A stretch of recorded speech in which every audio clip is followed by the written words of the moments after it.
तिचे केस धरून ओढायचे म्हणाले ओढ बाळा. तर बघा आरू किती छान असते. तर बाळका नाही फुरक्या मारायला लागलाय. फुरक्या हो फुरक्या मारायला पाहिजे त्याला.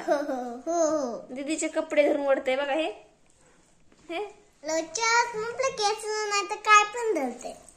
केस धरीन तिचे कपडे धरून वडीन केस धरून वडीन. बारकुस खाय की ग ते लय मोठं थोडं झालं. छोटूस बाळ आहे की कशी हाणते तुला रपका देते मी एक हाणणार आहे म्हणून. एवढंच कसं आहे ना आत्ताच म्हणते मी त्याला हाणणार आहे. हो मोठं झाड नाही मोठं झाड असं नाही. कशी आणते म्हणालेस ना तू.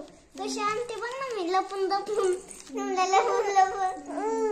तुला रपके करून पडायत काय की मग आता जरा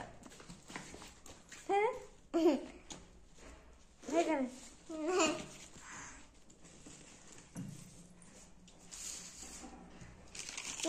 पुस्तक मी लिहिले आता काही येत न जात उगाच